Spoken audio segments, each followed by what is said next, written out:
Welcome to my channel simple recipes with Meenu. അപ്പോൾ നമ്മൾ ഇന്ന് റോ ഡേറ്റ്സ് പിക്കിൾ ഉണ്ടാക്കാൻ പോകണം. അപ്പോൾ അതിനായിട്ട് ഈന്തപ്പഴം എടുത്തിട്ടുണ്ട്. 250 ഗ്രാം ഈന്തപ്പഴം ഞാനിവിടെ എടുത്തിട്ടുണ്ട്. നമുക്കതിനൊന്ന് കട്ട് ചെയ്തെടുക്കാം. ഇനി അതിലേക്ക് 3/4 ടീസ്പൂൺ മഞ്ഞൾപ്പൊടി, 1/2 ടേബിൾ സ്പൂണോളം ഉപ്പ് ചേർത്ത് നമുക്ക് 45 മിനിറ്റോളം റെസ്റ്റ് ചെയ്യാൻ വെക്കാം.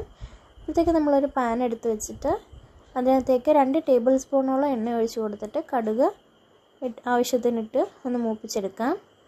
നമ്മൾ അതിനകത്തേക്ക് ഒരു 1/2 കപ്പോളം വെളുത്തുള്ളി തൊലി കളഞ്ഞ് വെച്ചിട്ടുണ്ടായിരുന്നു, അതും കൂടി ഇട്ട് നല്ലപോലെ ഒന്ന് മൂപ്പിക്കാം.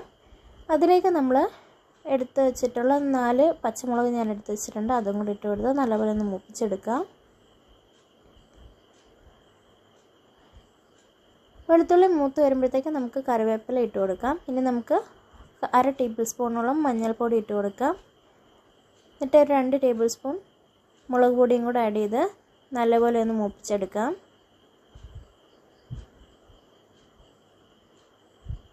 നമുക്ക് 1/2 ടേബിൾ സ്പൂൺ ഉലുവ ഇട്ട് കൊടുക്കാം.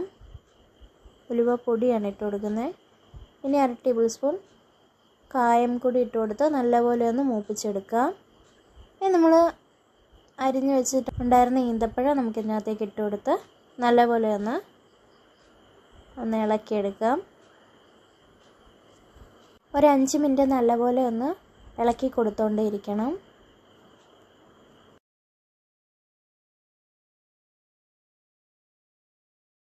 അപ്പോൾ നല്ല മസാലയൊക്കെ നല്ല ഒന്ന് ഉടഞ്ഞ് അതിനെ പറ്റി വന്നിട്ടുണ്ട്. ഇനി നമുക്കൊരു 1/2 കപ്പ് വെള്ളം കൂടെ ഒഴിച്ച് കൊടുത്തിട്ട് നമുക്ക് ഒന്ന് അടച്ച് വെച്ച് വേവിക്കാം.